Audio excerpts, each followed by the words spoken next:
আসসালামু আলাইকুম ওয়া রাহমাতুল্লাহ। অনেকের অভিযোগ আয় রোজগার ভালো হওয়া সত্ত্বেও অভাব দূর হয় না। সংসারে টানাটানি লেগেই থাকে, দিনরাত পরিশ্রম করেও সুখের দেখা মেলে না। কোথায় যেন কি নেই এমন একটা বিষয়। আসলেও একটা জিনিস নেই, সেটা হলো বরকত। বরকত হলো আল্লাহ প্রদত্ত বিষয়। এটা অর্জন করতে হয় বিভিন্ন আমল, দোয়া ও সৎকর্মের মাধ্যমে। আল্লাহ সম্পদে বরকত দিলেই অল্পতেই অনেক হয়, আর বরকত না হলে কারি কারি সম্পদ থাকলেও পর্যাপ্ত মনে হয় না। ইসলামিক স্কলারদের মতে বিভিন্ন কর্মকাণ্ডের কারণে মানুষের সম্পদের বরকত চলে যায়। আজকের এই ভিডিওতে জীবন জীবিকা থেকে বরকত দূরীভূত হওয়ার 4টি মূল কারণ উল্লেখ করব ইনশাআল্লাহ। তাই প্রিয় দর্শক, অবশ্যই ভিডিওটি মনোযোগের সঙ্গে শেষ পর্যন্ত দেখতে থাকুন। প্রথম কারণ হলো প্রাপ্তবয়স্ক ও প্রাপ্ত ধন সম্পদ থাকার পরেও যারা বিবাহ করে না বা বিবাহ দেয় না, সেই ঘরে বরকত থাকে না। আমাদের অনেক পিতামাতার মধ্যে এই বাজে অভ্যাসটি অনেক বেশি চর্চা হয়।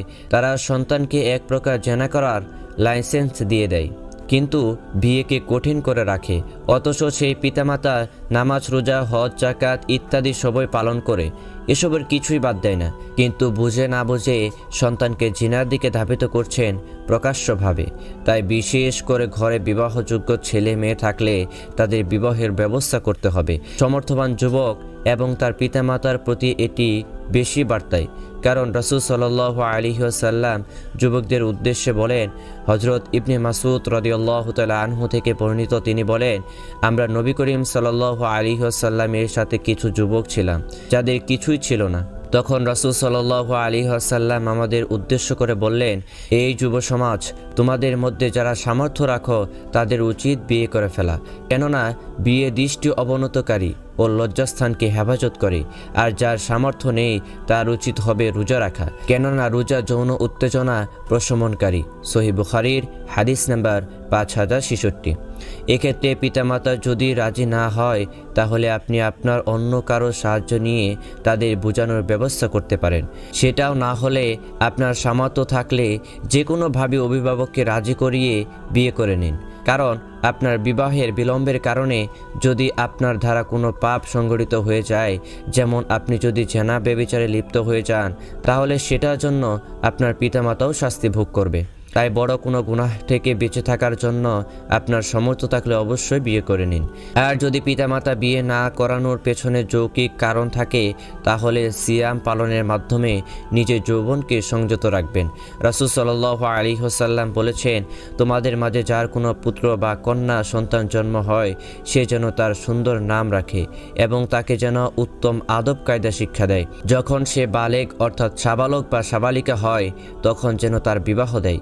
যদি সে বালেগ হয় এবং তার বিয়ে না দেয়, তাহলে সে কোনো পাপ করলে উক্ত পাপের দায়ভার তার পিতামাতার উপর বর্তাবে। বাইহাকি শরীফের হাদিস নাম্বার 8145। বিবাহের ক্ষেত্রে ছেলে মেয়ের বয়সের মাঝে বেশি পার্থক্য থাকা উচিত নয়, বরং বয়সের পার্থক্য কম থাকা উত্তম। এটা আমরা বুঝতে পারি হযরত ফাতিমা রাদিয়াল্লাহু তাআলা আনহার বিবাহের দিকে তাকালেই। রাসূল সাল্লাল্লাহু আলাইহি ওয়াসাল্লাম তার কম বয়সী মেয়ে ফাতেমাকে বিবাহ দিয়েছেন কাছাকাছি বয়স্ক হযরত আলী রাদিয়াল্লাহু তাআলা আনহুর সঙ্গে। প্রিয় দর্শক, 2 নম্বর কারণ হলো পাপাচারের কারণে, যার কারণে ঘরে বরকত স্থায়ী হয় না। গুনাহের কারণে যেমন মানুষের আযাব গজব নাজিল হয়, তেমনি জীবিকার বরকত দূরীভূত হয়। আল্লাহ তাআলা বলে, যদি সে সব জনপদের অধিবাসী ঈমান আনত ও তাকওয়া অবলম্বন করত, তাহলে আমি তাদের জন্য আকাশমণ্ডলী ও পৃথিবীর বরকত, কল্যাণ ও প্রাচুর্য উন্মুক্ত করে দিতাম। সুবহানাল্লাহ। কিন্তু তারা তা প্রত্যাখ্যান করেছিল, সুতরাং তাদের কৃতকর্মের জন্য তাদের শাস্তি দিয়েছি। সূরা আরাফ আয়াত নাম্বার 96। প্রিয় দর্শক, 3 নম্বর কারণ হলো প্রাপ্ত রিজিক ও তাকদিরে সন্তুষ্ট না থাকা। আল্লাহ তাআলা বান্দাদের জন্য রিজিক বন্টন করে থাকেন। মানুষ আল্লাহ প্রদত্ত রিজিকের উপর সন্তুষ্ট থাকলে তার জীবিকায় বরকত লাভ হয়। পক্ষান্তরে ওই রিজিকের উপর সন্তুষ্ট না হলে তাদের জীবিকার বরকত চলে যায়। হযরত রাসূল সাল্লাল্লাহু আলাইহি ওয়াসাল্লাম বলেন, আল্লাহ বান্দাকে প্রদত্ত জিনিসের মাধ্যমিক পরীক্ষা করে থাকেন, যা তার জন্য নির্ধারিত করেছেন। তাতে যদি সে সন্তুষ্ট থাকে, তাহলে আল্লাহ তাআলা তাতে বরকত দান করে এবং তাকে আরও বৃদ্ধি করে দেন। আর যদি সন্তুষ্ট না হয় তাহলে তাতে বরকত দেন না। সুনান আহমদ শরীফের 20,279 নম্বর হাদিস। প্রিয় দর্শক, 4 নম্বর কারণ হলো কৃপণতা ও ব্যয়কুণ্ঠতা। কৃপণতা মানুষকে পাপাচারে লিপ্ত করে, যা ইহকালীন ও পরকালীন জীবনে ক্ষতিগ্রস্ত হওয়ার কারণ। নবী করিম সাল্লাল্লাহু আলাইহি ওয়াসাল্লাম বলেন, তোমরা কৃপণতার ব্যাপারে সাবধান হও, কেননা তোমাদের পরবর্তীরা কৃপণতার কারণে ধ্বংস হয়েছে। অর্থ লোভ তাদের কৃপণতার নির্দেশ দিয়েছে, ফলে তারা কৃপণতা করেছে। তারা তাদের আত্মীয়তা ছিন্ন করার নির্দেশ দিয়েছে, তখন তারা তাই করেছে, এবং তাদের পাপাচারে পরিচিত করেছে, তখন তারা তাতে লিপ্ত হয়েছে।